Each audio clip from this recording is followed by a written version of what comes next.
এই ছোট্ট পাখিটা আমি পাইছি একটা গাছের নিচে। বাসা থেকে পড়ে গেছে বাতাসে।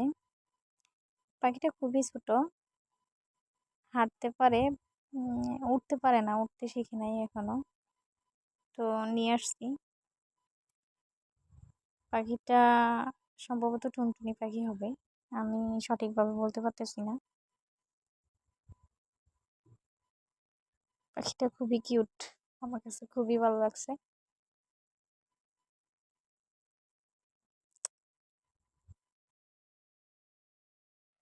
এটা আমার হাতে হাগু করে দিছে।